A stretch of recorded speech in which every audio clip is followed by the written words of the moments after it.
I need to tell you something before we start this video.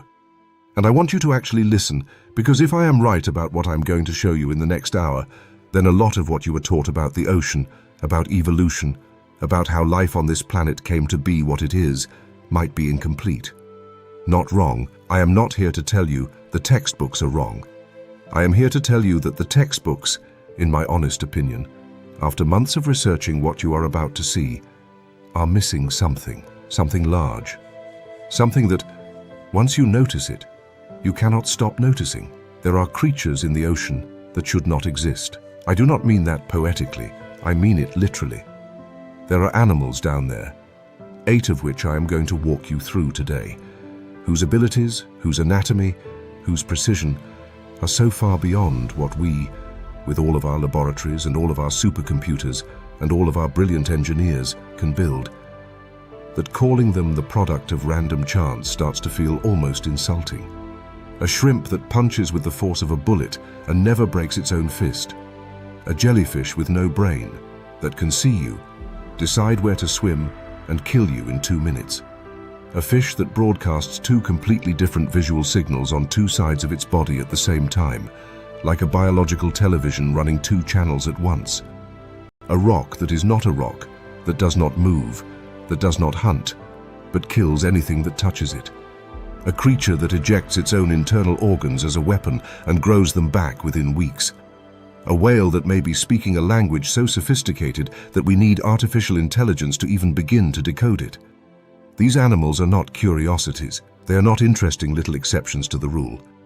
They are, I will argue across the next 8 chapters of this video, the most important pieces of evidence we have ever ignored. Because every single one of them, when you study it carefully, when you look at the way every part of its body locks into every other part with a precision that human engineering cannot match, every single one of them asks the same question. Who built this? I know how that sounds. I know what some of you are already typing in the comments. You think I'm about to start preaching at you, or selling you a conspiracy, or pushing some agenda. I am not. I am not religious. I am not anti-science. I am a person who loves the ocean, who has spent years reading the actual research papers, who has talked to actual marine biologists, and who has slowly, reluctantly, almost against my own will, come to a conclusion that I find it harder and harder to argue with. The conclusion is this: random mutation, however many billions of years you give it, does not produce what we are about to look at. It produces messy compromises. It produces awkward leftovers. It produces bodies full of half-finished scaffolding and useless inherited junk. That is what the textbook story predicts. That is what evolution, as we usually describe it, should give us. But that is not what these 8 animals are. These 8 animals are finished products. They are clean designs. They are, in the strictest engineering sense of the word, optimized. Every component does its job. Every system supports the next system. There is no fat. There is no leftover. There is no half measure. Each one of them looks like something that was built on purpose by someone who knew exactly what they were doing. I do not know who that someone is. I am not going to pretend I do. Anyone who claims certainty here is selling you something, and I am not selling you anything except a question I think is worth asking out loud. That question is, what if evolution, in the simple form we usually describe it, is not the whole story? What if there are forces, processes, mechanisms operating in nature that we have not yet identified, that have been quietly producing creatures of impossible precision for hundreds of millions of years, while we ran around naming things and writing papers and assuming we already understood the picture? I'm going to call those forces, throughout this video, the forces that are darker than evolution. Not darker as in evil, darker as in unseen, as in unmapped, as in waiting in the parts of the ocean we have not yet shone a light into. I want to tell you what you are about to experience in the next hour, so you can decide right now whether you are in for the ride. You are about to see 8 ocean animals in 8 chapters, each one chosen because it represents a specific kind of impossible. We are going to start with the most powerful punch in the animal kingdom, delivered by a shrimp that should not be able to physically produce that force. We are going to move into a creature that kills with no brain, no heart, and no bones. We are going to look at a magician of the deep that hypnotizes its prey into freezing. We are going to study an invisible kill switch on the reef floor that nobody talks about. We are going to confront an invasion that humanity, right now, in the year we are sitting in, does not know how to stop. We are going to watch a trap so perfect that its prey delivers itself into the mouth of the hunter. We are going to meet an animal that liquefies itself, throws its insides as a weapon, and rebuilds its organs from scratch. And we are going to finish with the largest, oldest, and quite possibly the most intelligent piece of biological engineering on the planet. An animal that has been here for 23 million years, longer than we have, and whose voice we are only now beginning to learn how to read. By the end of this video, I am not going to tell you what to believe. I am not going to push a conclusion on you. What I am going to do is show you the evidence piece by piece, the same way it was shown to me. And then I'm going to ask you to tell me in the comments below what you think. Because here is the truth. The most valuable part of this channel is not me, it is you. The conversations that happen in the comments section under these videos are some of the most thoughtful, the most curious, the most honest discussions I've seen anywhere on the internet.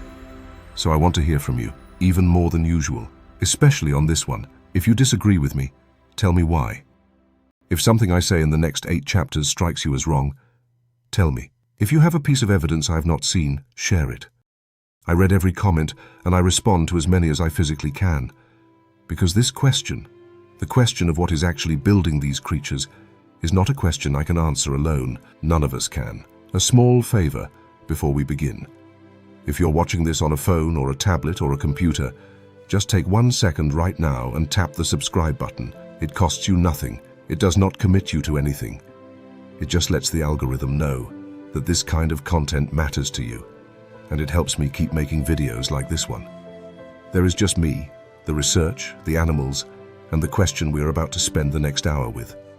So get comfortable, pour something to drink if you want to, dim the lights a little if you can, put your phone face down if it is not already. Because what you are about to see, you cannot unsee, and the question you're about to ask yourself, you will not stop asking long after this video is over. Let us begin. I want you to picture something for a moment. Picture a windowless room somewhere in California, or maybe Boston, or maybe a defense contractor's facility you and I will never hear the name of. Inside that room, engineers in lab coats are huddled around a tank of salt water. They're not studying weapons. They're not studying aircraft. They are studying a shrimp. And not just looking at it, filming it, slowing the footage down to 250,000 frames per second, trying, frame by frame, to understand how a creature smaller than your hand has solved a problem that the entire human aerospace industry has been losing sleep over for the last 40 years.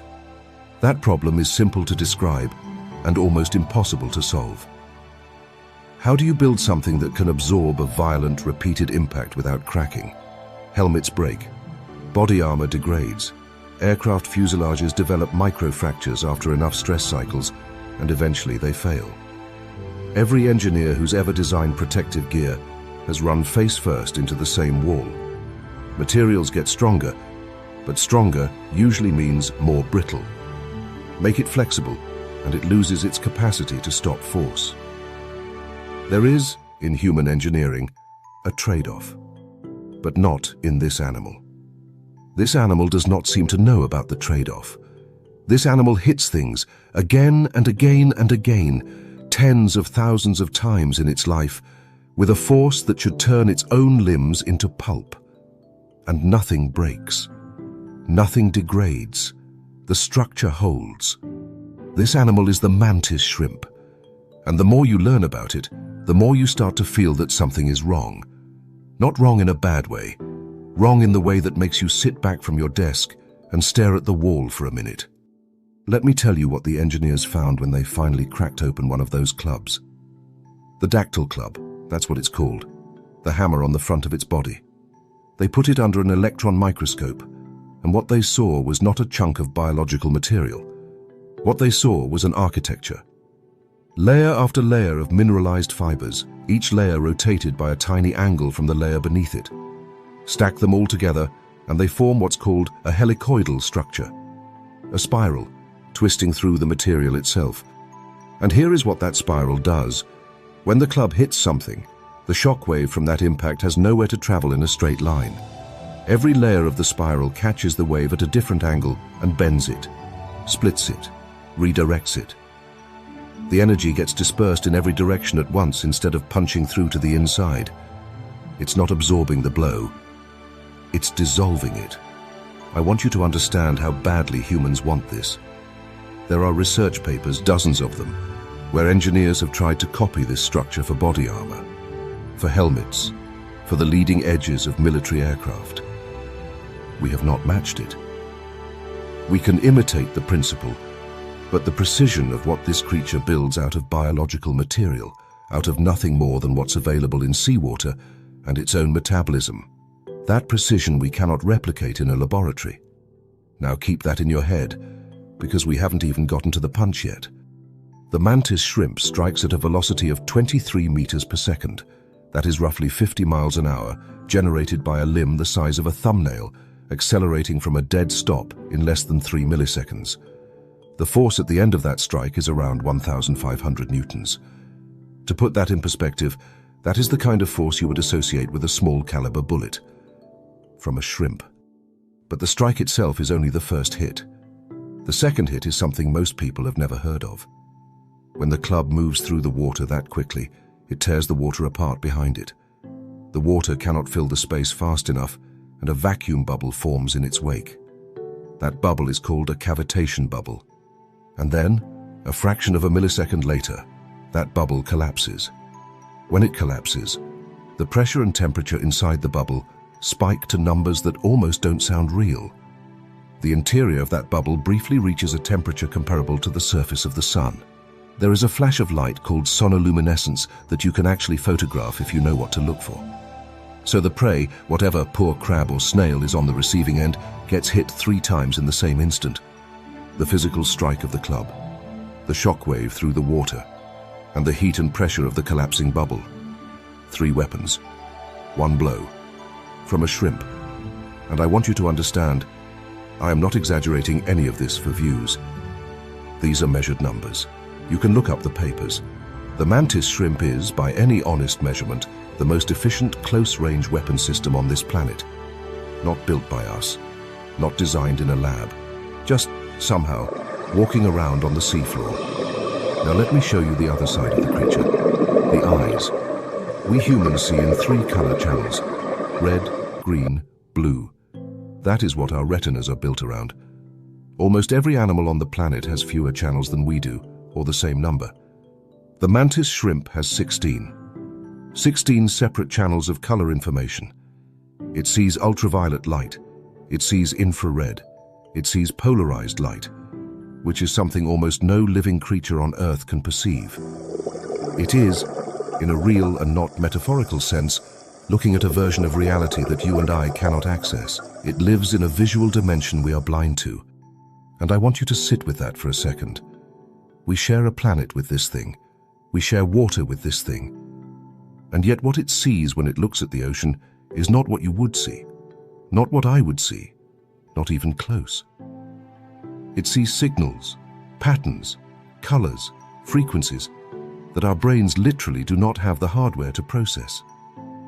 We are walking around with 3 crayons. It is painting with 16. So here's the question I want to leave you with, and I want you to actually think about it before you scroll. If you were an engineer, a real one, sitting at a clean white desk with a clean white sheet of paper, and someone told you, build me the perfect close-range weapon. Build me something that strikes faster than a bullet, hits 3 times in one blow, never breaks, and sees in dimensions the enemy doesn't know exist. You would build exactly this, down to the last detail. You would build the Mantis shrimp. So the question is not whether this creature is impressive. The question is who built it. And if your answer is, well, random mutation, billions of years, trial and error, I would gently ask you to look at the numbers one more time. Look at the helicoidal structure. Look at the cavitation bubble. Look at those 16 color channels. And then tell me, honestly, in the comments below, does that look like an accident to you? Because it doesn't look like an accident to me. I need to start this chapter with a confession. When I began researching this video, I thought I understood what a jellyfish was. A blob, a drifting, brainless lump of jelly that floats wherever the current takes it. Mildly annoying if you brush against one at the beach, otherwise harmless. That was the picture in my head. That is probably the picture in your head right now. I want you to throw that picture away. Because what I'm about to describe to you is not a jellyfish in the way you understand the word. It is something else. Something that should not, by any reasonable measure, exist. It has no brain. Let me say that again so it lands. No brain. Not a small brain. Not a primitive brain. None. There is no central organ inside this creature that processes information, makes decisions, or coordinates behavior. There is nothing in there that you could point to and say, that is where the thinking happens. It has no heart. There is no pump moving fluid through a circulatory system. There is no system. It does not have blood in the way you and I have blood. It has no bones, no skeleton, no internal scaffolding of any kind. If you took one out of the water and laid it on a table, it would collapse into a puddle. Within hours, there would be almost nothing left to look at. And yet, this creature, this brainless, heartless, boneless puddle of water, carries inside its tentacles enough venom to kill 60 adult human beings. One animal. 60 people. Drop one of these into a swimming pool, and if every person in that pool was unlucky enough to touch it at the same moment, none of them would walk out. It is called the box jellyfish. And of every animal I researched for this series, this is the one I had the hardest time writing about. Because the more I read, the less it felt like I was describing an animal. It felt like I was describing a weapon someone had disguised as an animal. Let me walk you through what the venom actually does. And I want you to follow this carefully, because most documentaries skip the details. They just say toxic or deadly and move on. They don't tell you what is actually happening inside the human body when this creature touches you. The venom is not one thing. It is three things at once, and that is the part that should stop you cold. The first attack is on your red blood cells. The venom contains compounds that punch holes directly into the cell membranes. Your red blood cells, the cells that carry oxygen through your body, begin to rupture. They tear open from the inside. This is called hemolysis. In a severe envenomation, it begins within seconds. The second attack is on your nervous system. While your blood is being destroyed, neurotoxins from the same venom are racing along your nerves, shutting down communication between your brain and the rest of your body. Muscles stop responding.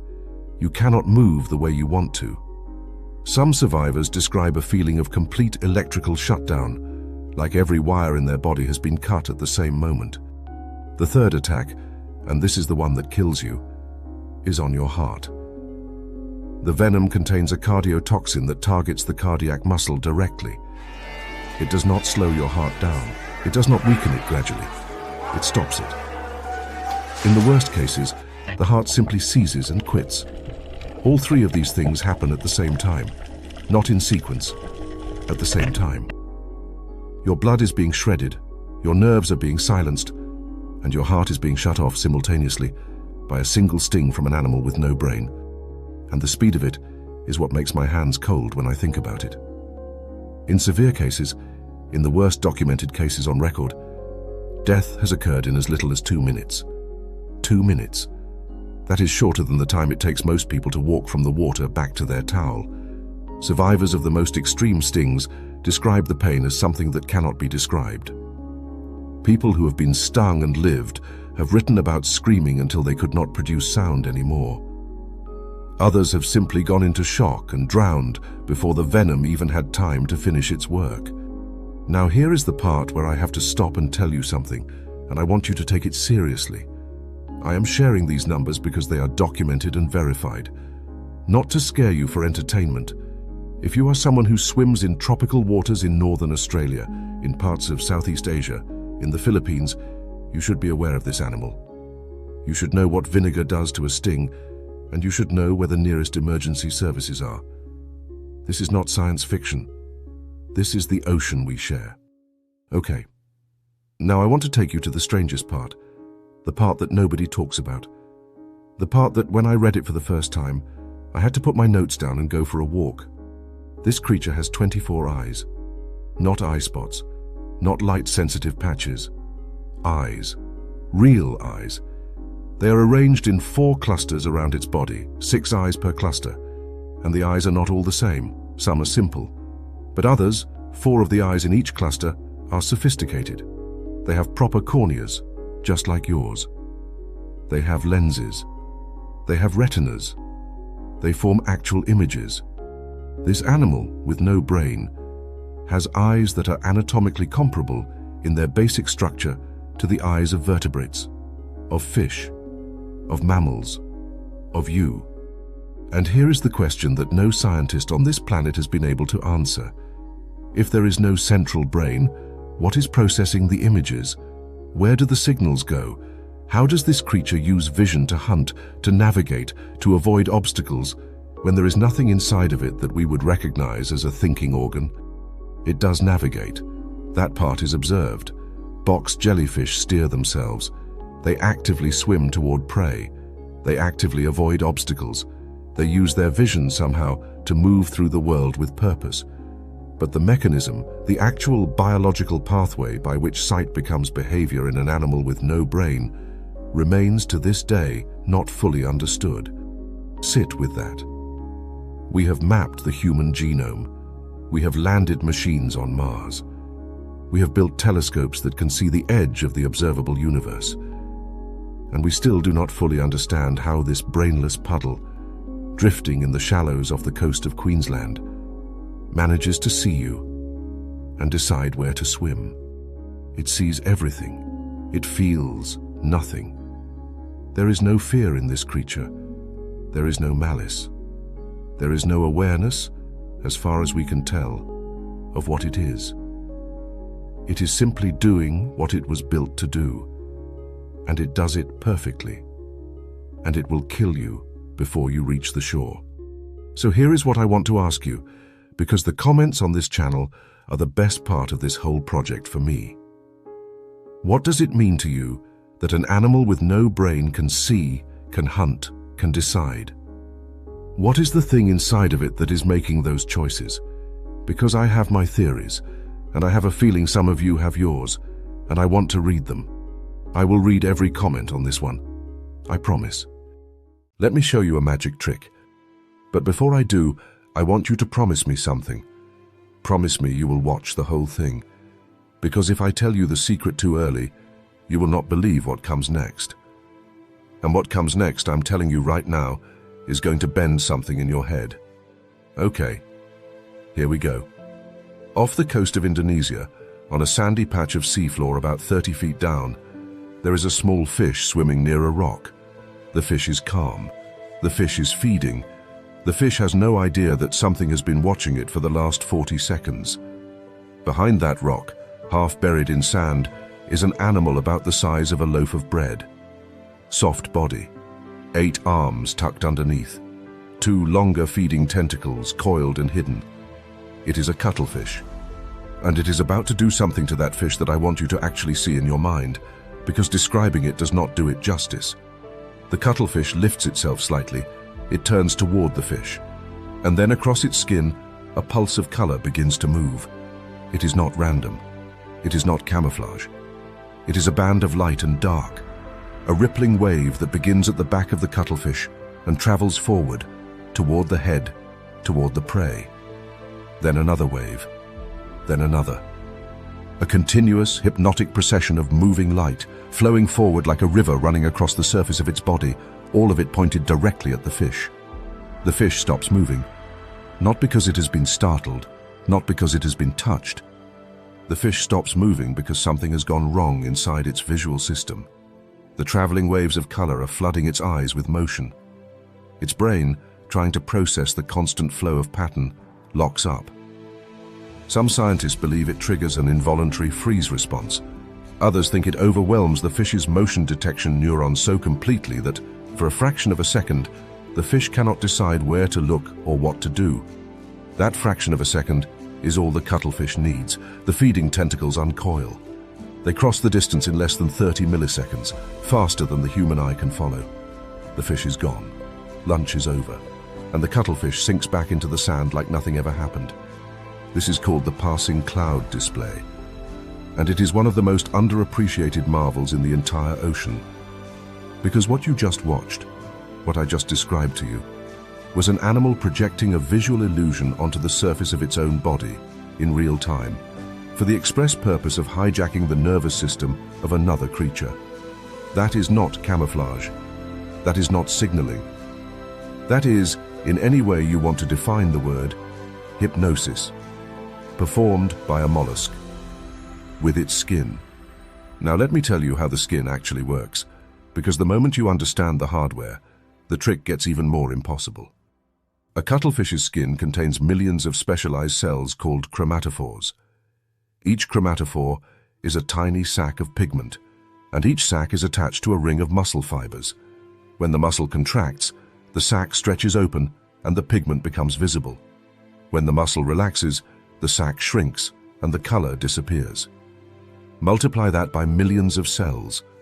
Now imagine that every single one of those cells is wired directly to the nervous system, and the cuttlefish can choose individually which ones to open and which ones to close, at speeds measured in milliseconds. That is what makes the rippling waves possible. The cuttlefish is firing rows of these cells in sequence, opening them and closing them in choreographed pulses, creating the illusion of motion across a surface that is not actually moving. It is the same principle that makes the lights on a movie marquee appear to chase each other around the frame, except the cuttlefish is doing it with biology, with muscle, with no external power source, powered by nothing but the calories of whatever it ate last. Okay, so that is the magic trick. That is the surface level performance. Now here is the part where I tell you the real secret, the part the documentaries usually leave out. A male cuttlefish, in the right circumstances, can run two completely different patterns on his body at the same time, on the same body, at the same moment. One pattern on the left side, a totally different pattern on the right. I want you to picture this. A male cuttlefish is courting a female. She is on his left. To his right, there is a rival male approaching, looking for trouble. The cuttlefish has a problem. If he displays his full mating pattern, the rival sees it and attacks. If he displays a male threat pattern, the female loses interest. He needs to do two contradictory things at the same time. So he does. On the side of his body facing the female, he displays the courtship pattern. Bold, beautiful, full of the colors and shapes that signal, I am here, I am healthy, I am ready. On the side of his body facing the rival male, he displays female coloration. Soft, demure, the pattern of a fish that is not a threat to anyone. From the female's point of view, she sees a perfect suitor. From the rival's point of view, he sees another harmless female and swims past, looking for an actual competitor to fight. Two audiences, two messages, one body, at the same time. I want you to think about what your brain would have to do to pull that off. You would have to be running two separate live broadcasts on two different channels with two different scripts, while keeping perfect track of where each viewer is standing. And you would have to do it without giving away the trick on either side. You would have to be, essentially, a biological dual-screen television, powered by your own thoughts. And I want to remind you of something, because it is going to make the next part land even harder. The cuttlefish, as far as we can tell, is colorblind. Its eyes contain only one type of light-sensing cell. By every measurement we can make, it cannot see color the way you see color. And yet, it produces the most sophisticated color displays in the entire animal kingdom. It is choreographing visual performances in a wavelength range it cannot personally perceive. Try and explain that one cleanly. I dare you. There is one more thing I have to tell you about, and then I will stop. The eyes themselves. A cuttlefish's pupils are not round, and they are not slits. They are shaped like a letter W, a horizontal W lying on its side, and the function of that strange shape is to gather light from in front of the animal and from behind the animal at the same time. The cuttlefish has nearly 360 degrees of focused vision. It can see what is in front of it and what is behind it simultaneously, in clear detail. So put it all together. An animal that can see in every direction at once, that cannot perceive color, but produces the greatest color displays on Earth, that can hypnotize prey with rippling skin, that can lie to two creatures at the same time, using two halves of one body in two contradictory languages. Tell me this looks like the slow grind of random mutation. Tell me with a straight face. Hit subscribe if you want to see the next one, because what is coming in Chapter 4, I'm not sure I'm ready to talk about yet. I want you to do something for me. I want you to look at the screen right now and find the stonefish. Take your time. It is in the frame. I promise. It is right there, in front of you, in plain view. Most people watching this will not be able to find it. Some of you will, and you will feel clever for a moment. And that feeling will pass quickly when I tell you what you are looking at. This is the most successful ambush predator on the planet. And the reason it is so successful is that it has solved a problem that human militaries have spent the last 100 years and hundreds of billions of dollars trying to crack. The problem is this: how do you build a defensive system that is 100% effective, requires no power, no fuel, no patrols, no maintenance, no upgrades, no human operators, and never fails? A system that simply exists in a location and eliminates anything that comes into contact with it, automatically, without any signal needing to be sent, without any decision needing to be made. In military circles, this is called a passive defense system. It is the holy grail of force protection. Every defense contractor on Earth dreams of building one. None of them have. The closest we have ever come is the landmine, and the landmine has 1,000 problems. It degrades. It loses sensitivity. It can be detected. It can be disarmed. It poisons the soil. It kills the wrong targets. The stonefish has none of those problems. The stonefish is the system, fully realized, perfected, and deployed across every tropical ocean on Earth. And it has been operating there, by our best estimates, for millions of years, with no recall, no software update, no design revision. The original blueprint has never needed to be improved upon. Let me walk you through the hardware. The first component is the camouflage, and I use the word camouflage carefully here because what this animal does is not really hiding. Hiding implies the possibility of being seen. The stonefish does not hide. The stonefish becomes the rock. The body is textured to mimic the encrusted surface of a coral reef. The skin is mottled in browns and greens and greys. Algae and small organisms actually grow on its body, completing the illusion. There are documented cases of marine biologists, people who specialize in studying this animal, walking past one and not seeing it. Divers have rested their hands on stonefish while bracing themselves against what they thought was a rock. The animal is, for all practical purposes, invisible. It does not need to move to disappear. It already has. The second component is the trigger. Running along the spine of the stonefish are 13 dorsal spines. They lie flat against the back when the animal is at rest. They look like nothing. They look like part of the rock. But each one of those spines is connected internally to a sac of venom. And here is the part that I want you to slow down for, because the engineering detail in this is genuinely chilling. The venom sacs are not muscles. They cannot squeeze on command. The stonefish does not decide to inject venom. The stonefish does not need to decide anything. The system is pressure activated. When a predator bites down on the stonefish, or when a person steps on it, the weight of that contact compresses the spine downward into the body. The spine pushes against the venom sac. The sac, having nowhere else to go, releases its contents up the hollow center of the spine, directly into whatever is pressing on it. And here is the part that turns my stomach a little. The harder the pressure, the more venom is delivered. A light brush gets a small dose. A full step from a grown adult gets the full payload. The system scales itself, automatically, to the size of the threat. A small fish bites the stonefish and gets a small injection, just enough to teach it never to do that again. A human foot, putting roughly the weight of a body onto a single spine, can receive a near-complete discharge from that sac in a fraction of a second. The animal did nothing. The animal made no decision. The animal does not even need to know that contact occurred. The system fires itself. Now let me tell you what is in the venom, because the cocktail is its own horror story. It is not one toxin. It is several, working together. There is a neurotoxin component, which begins shutting down the communication between the victim's nerves and muscles. There is a cytotoxin, which begins destroying the tissue around the puncture site, breaking down cells, killing flesh from the inside out. And there is a cardiotoxic component, which can interfere directly with the rhythm of the heart. In severe envenomations, where multiple spines have made contact, the cardiac effects can be fatal in hours, sometimes less. Survivors of stonefish envenomations have done their best to describe the pain, and what they describe is not really pain in the way we normally use the word. People who have been stung have asked in emergency rooms for the affected limb to be amputated. They have asked for it sincerely.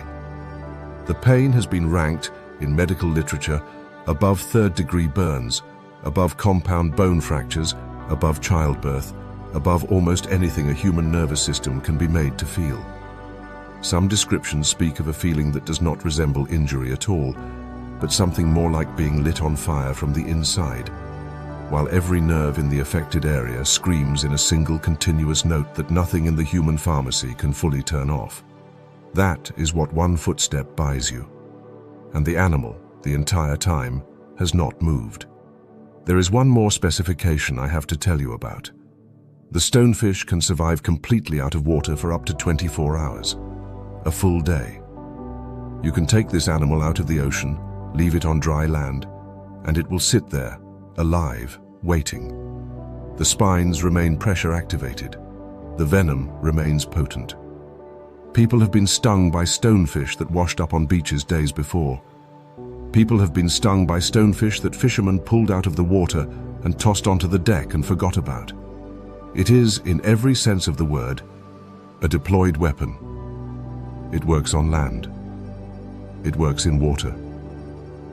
It works alive. It works mostly dead.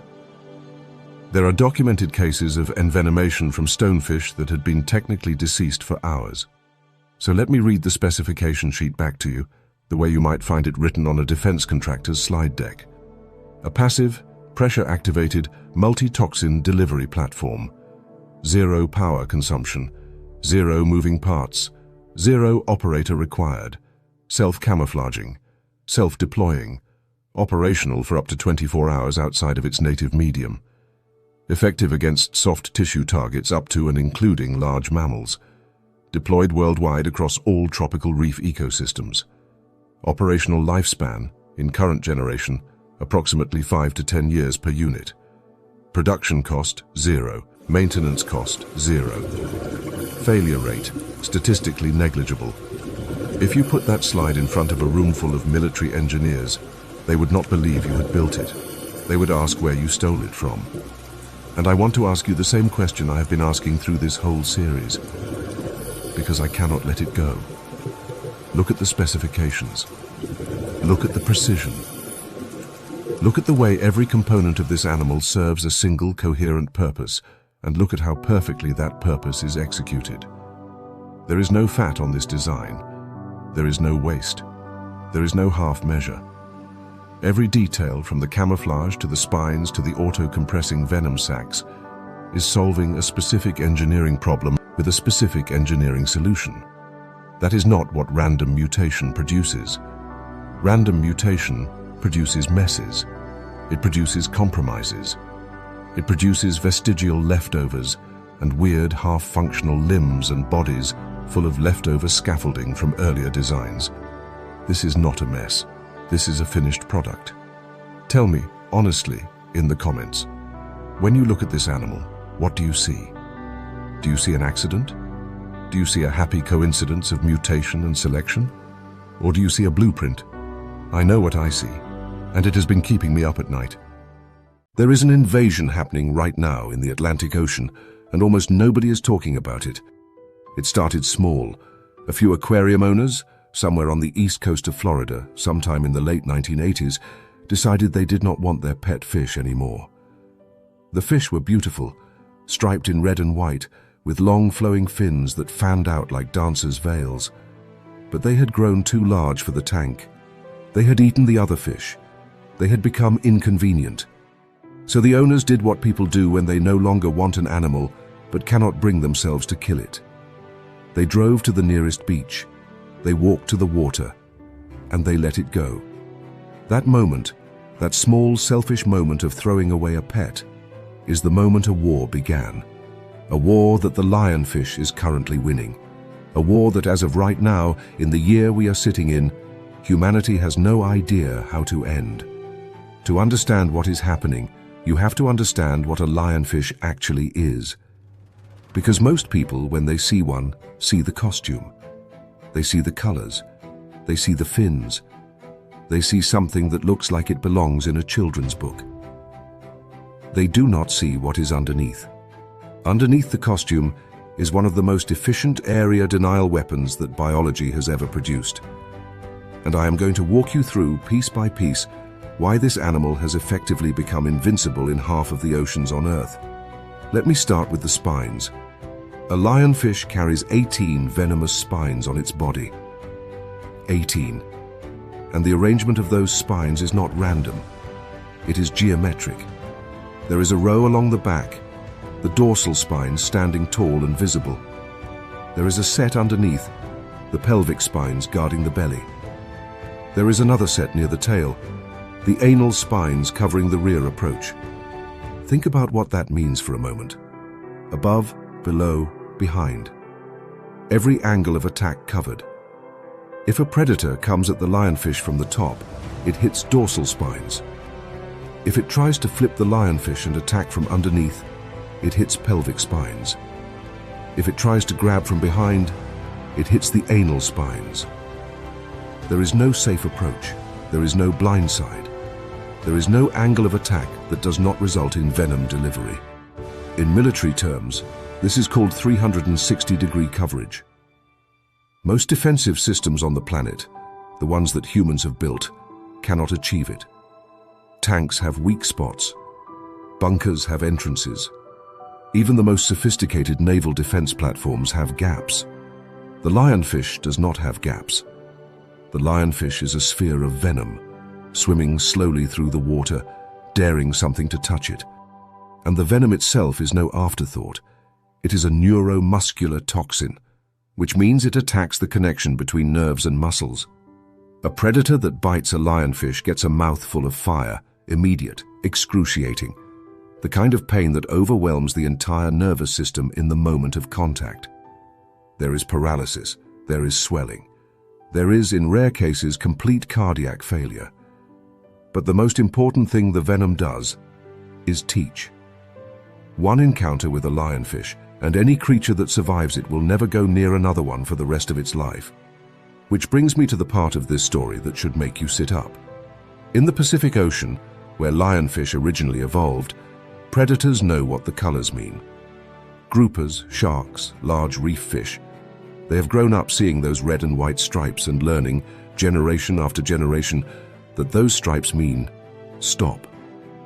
Do not touch. Do not eat. Those colors are what scientists call aposematic signaling. It is a universal language in nature. Bright contrast equals danger. Stay away. In the Atlantic Ocean, where lionfish never evolved, the predators do not speak that language. Read that sentence again. The predators do not speak that language. To an Atlantic grouper, a lionfish is not a warning. A lionfish is a strange, slow, easy-looking meal that has wandered into its territory. So, the Atlantic grouper does what its instincts tell it to do. It bites, and it learns, in the worst possible way, what those colors mean, and if it survives, it carries that lesson alone, and it dies before it can pass that lesson to anything else, because the lionfish keeps eating, and the grouper keeps shrinking in number. A lionfish in the Atlantic has no natural predators. Let me say that again so it sinks in. A lionfish in the Atlantic has no natural predators. There is nothing in that ocean that hunts it. There is nothing in that ocean that controls its population. There is nothing in that ocean that stops it from doing what it is built to do. And what it is built to do is eat.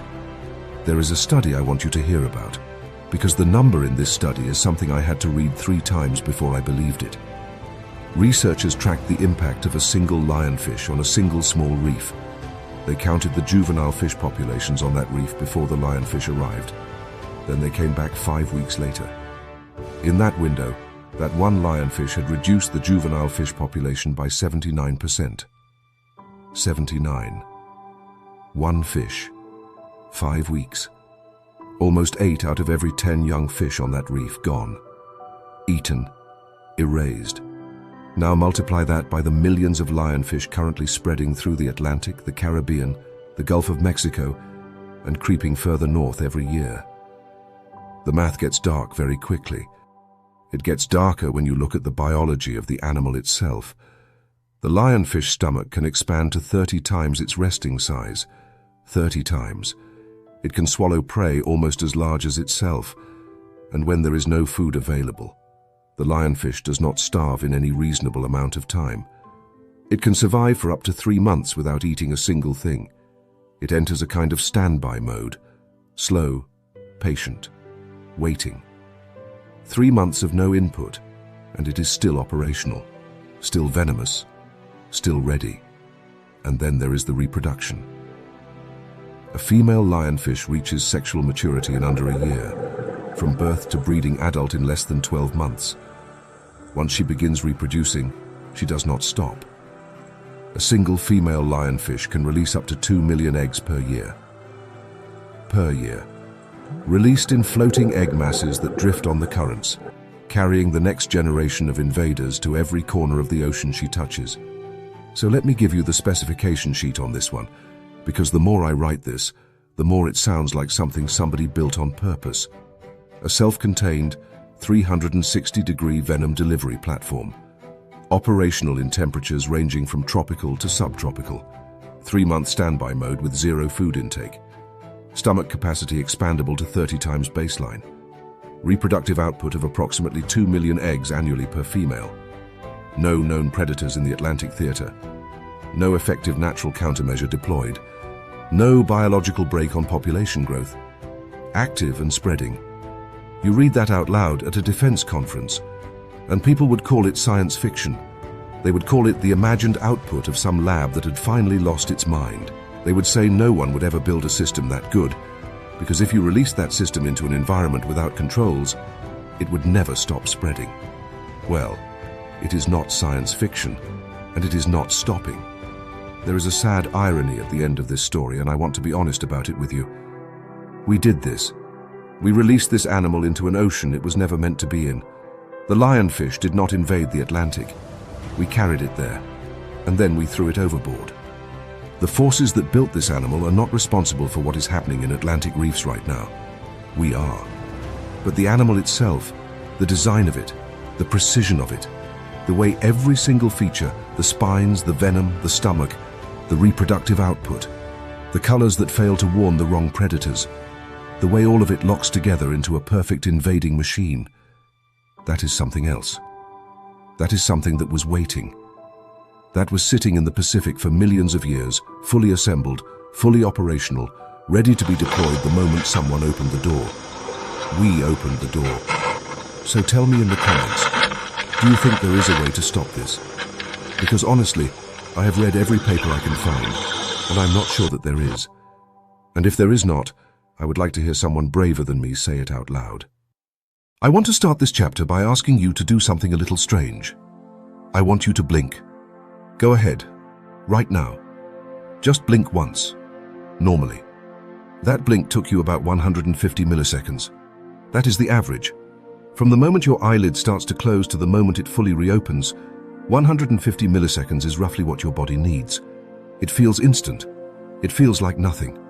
You did not even register the darkness. In that same window of time, in the warm, shallow reefs of Indonesia and the Philippines and the Coral Triangle, an animal called the frogfish can strike its prey, capture it, kill it, and swallow it whole. Not once, 25 times. 25 complete predation events, start to finish, in the time it took you to blink one time. The frogfish has the fastest recorded strike of any vertebrate on this planet. 6 milliseconds. That is not a typo. 6. Faster than the signal from your eye to your brain can travel. Faster than the muscles in your hand can respond to a thought. Faster than almost anything the animal kingdom is capable of producing. But the strike, as fast as it is, is not even the most interesting part of this animal. The strike is just the closing act. The real performance, the part I want you to understand, is everything that happens before the strike. The hours, the days, the patience, the setup of the trap. So let me take you to the seafloor and show you what this animal actually does. There is a frogfish sitting on a piece of coral right now, somewhere off the coast of Sulawesi. It has been sitting there in that exact spot for the last 6 hours. It has not moved. It has not breathed in any way you would notice. Its eyes are open, but its body is completely still. If you swam past it, you would not see it. You would not even know to look. Because the surface it is sitting on, the lump of coral, that is the frogfish. The lump is the animal. The animal is the lump. A frogfish can change its color over a period of several days, slowly shifting its skin tone, its texture, even the patterns of bumps and ridges on its body to match the surface it has chosen to sit on. If it is on a yellow sponge, it becomes the yellow sponge. If it is on a red coral, it becomes the red coral. If it moves to a piece of rock covered in algae, it can, over the course of a week or two, become that piece of rock, down to the texture of the algae itself. There are photographs of frogfish that even experienced marine biologists cannot pick out of the frame. The disguise is not approximate, it is absolute. And the frogfish, having become its surroundings, simply waits. Now here is where the trap begins to reveal itself, and I want you to follow this carefully, because what this animal does next is one of the most quietly brilliant things in nature. Sticking up from the top of the frogfish's head, just above and slightly in front of its mouth, is a thin, flexible appendage. It looks like a small stick or a long whisker. It is called the elysium. The word comes from the Latin for lure, or enticement. And that is exactly what it is. The elysium is a modified piece of the frogfish's dorsal fin, repurposed by biology into a fishing rod, mounted on the head of a fish. At the tip of that fishing rod is something called the esker, and the esker is where things get genuinely uncomfortable. Because the esker is not just a lump on the end of a stick, the esker is a lure, a custom-designed, species-specific, anatomically accurate lure. If the frogfish lives in an area where the local prey eats worms, the esker looks like a worm. It wiggles like a worm. It has the right color, the right shape, the right motion to convince a passing fish that it is looking at a meal. If the frogfish lives in an area where the prey eats small shrimp, the esker looks like a small shrimp. Tiny legs, twitching antennae. The motion is shrimp motion. The shape is shrimp shape. If the frogfish lives somewhere where the prey hunts tiny fish, the esker looks like a tiny fish. Some of the most extreme examples have an esker that mimics a small fish so accurately that you can see the suggestion of eyes, of fins, of a tail flick. The frogfish, in other words, has manufactured its own bait. It has built on the front of its head an advertisement specifically designed to appeal to the exact prey species that lives in its neighborhood. Different regions of the ocean produce different frogfish populations with different lures, each one tuned to the local menu. Sit with that, because I am asking the same question I have been asking all series, and I want you to ask it with me. How does an animal know what its prey eats? How does an animal, with no concept of advertising, no understanding of mimicry as a strategy, come to grow, on its own forehead, a perfect imitation of the food its dinner enjoys? Random mutation, the standard answer goes. Trial and error over millions of years. A frogfish with a slightly worm-shaped lump caught slightly more prey than its smooth-headed neighbors, and slowly the lump got better. Maybe that is the answer. But when you actually look at the lures, when you see how accurate they are, when you see the legs, the antennae, the eyes, the motion, the timing of the twitch, you start to feel that something else is going on. You start to feel that someone has been paying attention. The frogfish, then, sits on its piece of coral, having become indistinguishable from the reef. It dangles its custom-built lure above its mouth, It waves the lure in a slow, deliberate, life-imitating motion, and then it waits. For hours, for days, with the patience of a stone, and eventually, a fish comes. The fish has spent its short life learning to eat worms or shrimp or smaller fish. The fish sees the esker.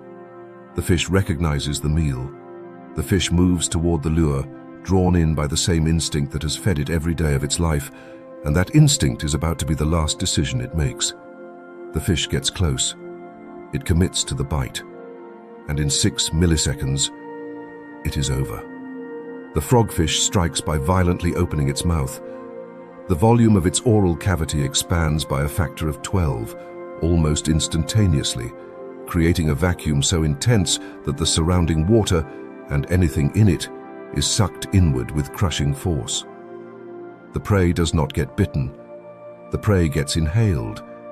The strike is so fast that high-speed cameras struggle to capture more than a blur. The fish that was alive an instant ago is now inside the frogfish. The mouth has already closed, and the frogfish is back to looking exactly like a piece of coral. There is one more thing about this animal that I want to tell you, because it is one of the strangest details in the entire ocean. The frogfish does not swim very often. Most fish swim. That is what fish do. The frogfish walks. It has modified pectoral fins that function essentially as legs, stubby, hand-like fins that it places on the seafloor and uses to amble slowly across the reef. The gait is almost mammalian. It looks like a tiny round creature with arms, stepping carefully from one rock to another. And it is silent. There is no flicker of fins, no disturbance of the water, nothing to give it away. The frogfish moves the way a thief moves through a sleeping house. So here is the full specification of the system. Active camouflage that updates over days. Silent locomotion across the reef. A custom-built, prey-specific lure mounted on the head. The capacity to remain motionless for hours at a stretch. And a strike mechanism that triggers in 6 milliseconds, faster than your nervous system can register that something happened. This is not an animal that hunts. This is an animal that builds a trap, becomes invisible, and lets the prey deliver itself. And the trap works every single time. I am going to leave you with the same question I keep coming back to. Look at the components of this design. The lure, the camouflage, the strike, the patience. Look at how each piece supports the others. The camouflage is useless without the lure. The lure is useless without the patience. The patience is useless without the strike. Every part of this animal depends on every other part to function. Random mutations do not produce systems like that. Systems like that get engineered. Or at least, they look like they do.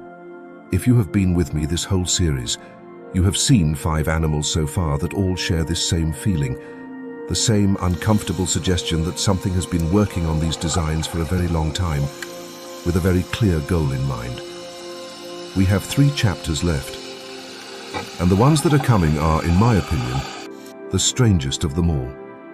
Hit that subscribe button if you have not yet. Drop a comment with what you think, and I will see you in Chapter 7. I want to start this one with a small confession, because I think it sets up what I'm about to tell you. For most of my life, when I thought about sea cucumbers, I did not really think about them at all. They were the boring animal at the bottom of the reef, the leathery sausage-shaped thing lying on the sand. Children pick them up at low tide and giggle and put them back. They do not bite. They do not run. They do not look like anything interesting at all. I was wrong about them. I was so wrong about them that when I finished researching this chapter, I had to sit with my notes for a long time before I could write anything down. Because what this animal is capable of doing, what is actually happening inside that leathery sausage on the sand, breaks several of the rules that I thought biology was bound by. So let me walk you through it slowly.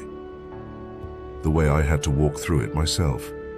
A sea cucumber, peacefully sitting on the sea floor, is approached by a predator. Maybe a crab, maybe a fish, maybe a curious human hand. The sea cucumber, sensing the threat, does something that no other animal on this planet does in quite the same way. It does not flee. It does not fight back with claws or teeth or venom.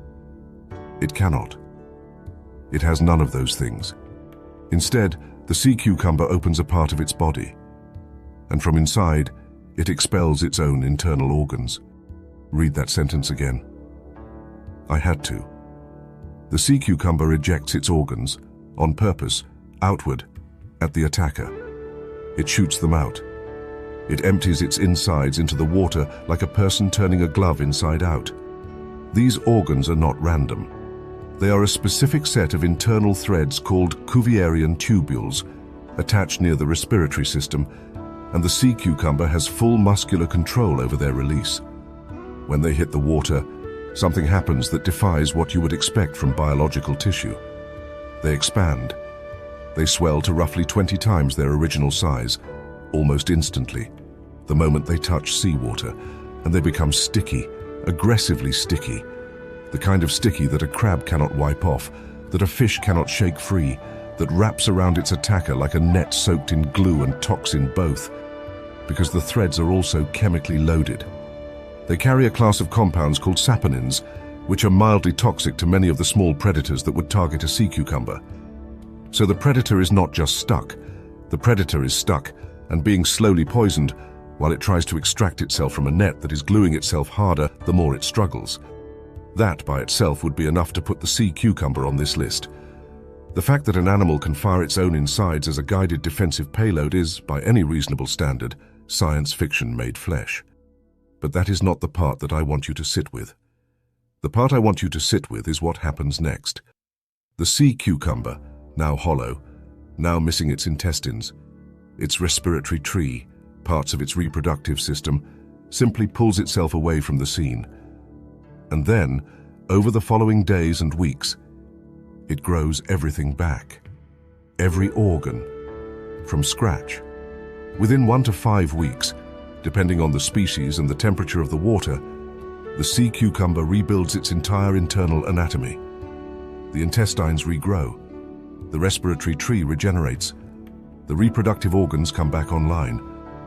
The animal that ejected its insides as a weapon is, in less than a month, fully complete again, as though nothing had happened. I want you to try to absorb what that means, because I do not think most people fully do the first time they hear it. If you cut off your finger, you do not grow it back. If a lizard loses its tail, the new one is a poor imitation, made of cartilage instead of bone, missing the original structure. Even the most regeneratively talented vertebrates we know of, the salamanders, can only manage limbs, not whole organ systems, firing back into existence on a 5-week timer. The sea cucumber does it routinely, as a defense strategy. Throwing away your stomach is just something this animal does on a Tuesday. And it gets worse. Or better. I'm not sure which word fits anymore. There are species of sea cucumber that, when they want to move into a space too narrow for their body, do something that I genuinely struggle to describe in normal language. They liquefy themselves. Their connective tissue has the unusual property of being mutable on demand. It can transition, under the animal's own neurological control, from a solid state to a near liquid state. The collagen fibers in the body wall can be loosened, almost dissolved, in a matter of seconds. The sea cucumber, which a moment ago was a firm and recognizable shape, becomes something closer to a puddle. It pours itself through a gap that should be impossible for an animal of its size. And then, on the other side, it solidifies again. The connective tissue reforms, the body wall regains its structure. The animal is whole. A solid that becomes a liquid, that moves through a space, that becomes a solid again. Now, if you're listening to this and thinking, that sounds like a special effect from a movie about shape-shifting creatures, I do not blame you. I had the same reaction. The first time I read about it, I assumed I was misunderstanding the paper. I read it 3 times. Then I read different papers. The science is real. The mechanism, called catch connective tissue or mutable collagenous tissue, is a documented and active field of research. There are bioengineers right now trying to figure out how to replicate the property artificially, because the applications, in everything from soft robotics to medical implants, are almost unlimited. But none of them have succeeded yet. The sea cucumber is the only thing on Earth that knows how to do this. So let me line up the abilities one by one, the way I have been doing with the other animals in this series. This is an organism that can detach part of its own body as a weapon. That weapon expands 20 times in size on contact with water, sticks aggressively to anything it touches, and delivers a mild toxin. The organism regrows everything it lost, including major organ systems, in under 5 weeks.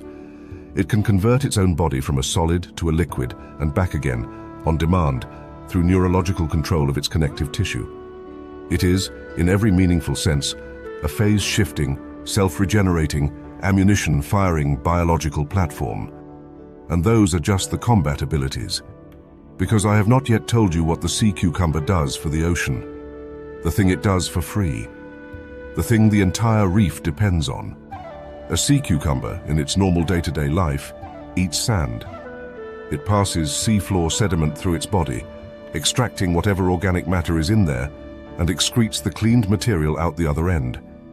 It is a sediment processor, a bottom filter, a janitor. A single sea cucumber processes, on average, the equivalent of a bathtub of sand per day. A bathtub per day per animal. And the cleaning is not casual. The chemistry is precise. The sediment that comes out the other end has a different pH, a different chemical balance, a different microbial profile. The sea cucumber is, in effect, rebalancing the chemistry of the seafloor as it walks across it. Now multiply that by every sea cucumber in every reef on this planet. Picture the scale of cleaning that is happening right now beneath the waves by these animals nobody pays attention to. They are the unpaid maintenance staff of the entire reef ecosystem. And we know, because we have tested it, that reefs without them collapse within years, sometimes faster. The water chemistry shifts, the sediment goes anoxic, the coral begins to suffer. The entire system, which depends on the slow, patient work of these leathery sausages, begins to fall apart. So I want you to put it all together. We have in this animal a defensive payload system, a regenerative platform that rebuilds organs from scratch, a structural system that phase shifts between solid and liquid states, and an ecological function so fundamental that without it, entire reefs die. Now ask yourself the question I keep asking. How would you, as an engineer, design a single device that did all 4 of those things at once? A weapon, a regenerator, a shapeshifter, and a critical infrastructure component. We do not have anything like that. We do not even know how to start building anything like that. Our most advanced robots cannot regrow a damaged arm. Our most advanced materials cannot transition between solid and liquid on command. Our most sophisticated ecological systems cannot self-maintain. This animal does all 4. Quietly. Without a brain you would recognize. Without an upgrade cycle. Sitting on the seafloor, looking like a brown lump, doing what it has been doing for over 500 million years. There is something deeply wrong with that picture, and I mean wrong in the best possible way. Wrong in the way that suggests the textbook explanation does not quite cover what we are looking at. Tell me in the comments. When you see an animal like this, an animal whose abilities exceed what our best laboratories can produce, what do you actually think is going on? I want to read your answers. I have my own theory, and it gets harder to ignore every time I write one of these chapters. We have 1 chapter left, and the one I'm going to show you next is the one that, when I read about it, made me close my laptop and walk away from this project for 2 days. I will see you there. We have come a long way, you and I, through 7 chapters of this video. We have looked at shrimp that punch with the force of bullets, at jellyfish that see without brains, at cuttlefish that broadcast on 2 channels at once, at rocks that turn out to be venomous, at invading armies of striped fish, at traps disguised as coral, at leathery cylinders that liquefy themselves and grow back from their own destruction. And now, in this last chapter, we have to talk about the one I've been putting off the entire time. The animal that, when I finally sat down to research it for this video, made me close my laptop and walk away for 2 days. Not because it scared me, although there is something in it that should, but because after I finished reading what we currently know about it, I understood that everything I thought about intelligence on this planet might be slightly wrong. The sperm whale. You have seen pictures of them. You think you know what they are. A big grey animal, a square head, a long body, a creature from old paintings of harpoons and wooden ships. Moby Dick. That is the picture most of us have in our heads. A big, slow thing in the ocean that we used to hunt for oil. I'm going to ask you to throw that picture out, the same way I asked you to throw out the picture of the jellyfish back in Chapter 2. Because the sperm whale is not what you think it is. The sperm whale is, by almost every measurement I can find, the most sophisticated single piece of biological engineering on this planet. And the more you look at it, the harder it becomes to fit it into the story we usually tell about how life on Earth came to be. Let me start with the sound. The sperm whale produces the loudest noise made by any animal on Earth. The number is 230 decibels. I want you to understand what that number means, because most people hear it and do not really register it. 230 decibels is so far beyond anything in human experience that we do not really have a frame of reference for it. A jet engine at takeoff is around 150. A rifle shot next to your ear is around 170. The threshold at which sound itself becomes capable of killing a human being by causing immediate and fatal damage to internal organs is somewhere around 180. The sperm whale produces sound at 230. Sit with that. The sperm whale's vocalizations, the clicks it makes during normal communication and hunting, are powerful enough that if you were close enough to one, the sound waves alone would liquefy the soft tissues of your body. You would not need to be touched. You would not need to be bitten. The whale could, in principle, kill you with a noise, and the whale does this on purpose, with precision. Through a part of its anatomy that, when scientists first studied it, they could not figure out what it was for. The front of a sperm whale's head, that distinctive squared-off shape that makes the animal so recognizable, is almost entirely filled with one organ. It is called the spermaceti organ, and it is a large chamber containing a waxy oil. For hundreds of years, when humans hunted these whales, this is the oil we were after. We used it for candles, for lamps, for lubricating machinery. We had no idea what the whale used it for. We just knew it was there, in vast quantities, in the head of every sperm whale we killed. We know now. The spermaceti organ is an acoustic lens. It is a biological focusing device. The whale produces clicks at the back of the organ, and those clicks travel forward through the waxy oil, where the shape of the chamber and the density of the substance focus the sound into a directed beam. The whale, in effect, has a sound projector built into its forehead, a targeted, controllable, almost weaponizable sonic emitter. And here is the part that researchers in the last few years have started to believe, although it is still being studied carefully. At close range, the focused sound burst from a sperm whale is powerful enough to stun or even kill prey. Some scientists who study sperm whale hunting behavior, particularly when they go after giant squid in the deep ocean, believe the whales use these acoustic blasts to immobilize their prey before they grab it. We cannot watch it happen because it happens thousands of feet down in the dark, but the indirect evidence is suggestive. Squid found in sperm whale stomachs sometimes show signs of acoustic trauma. The whales have been recorded producing extremely powerful clicks at depths and at moments consistent with hunting. So this is what we are looking at. An animal with a built-in directional acoustic weapon, not a metaphor for a weapon. A weapon. Capable, theoretically, of stunning living tissue at a distance using sound alone. But the weapon, as remarkable as it is not even the part that made me close my laptop for 2 days. The part that made me close my laptop was the language. For decades, scientists who studied sperm whale clicks knew that the whales were producing patterns. They called these patterns coders, short sequences of clicks, repeated exchanged between members of a pod. Researchers documented them and named them, the way you might catalogue bird calls. What changed recently is that we started running these recordings through machine learning systems. We started asking artificial intelligence to find structure in the patterns.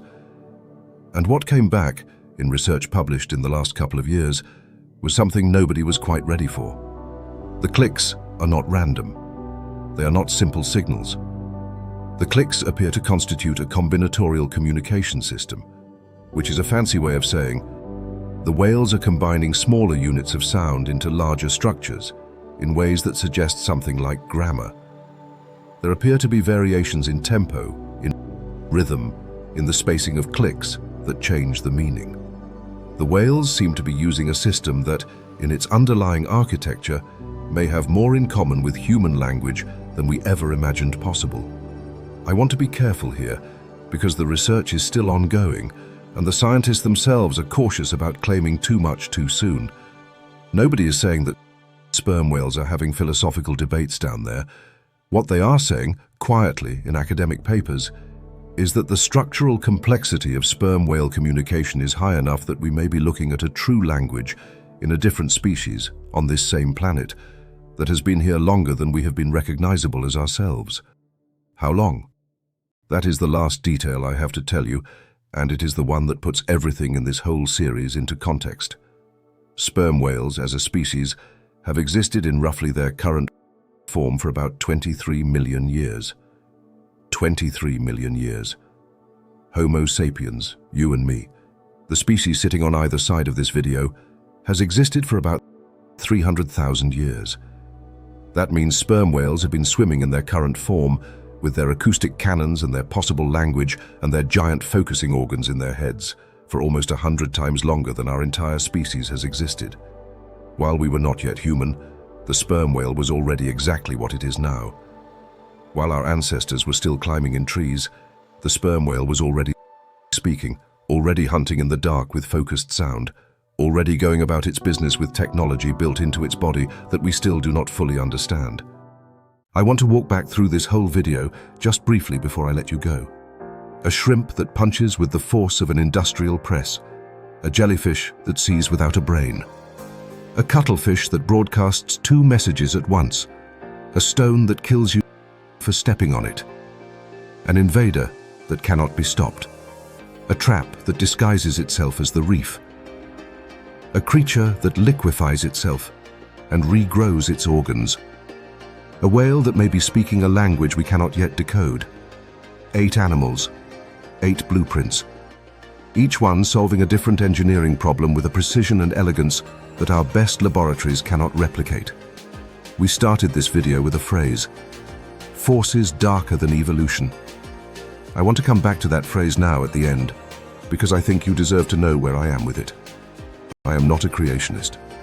I am not selling you a religion. I am not asking you to abandon science.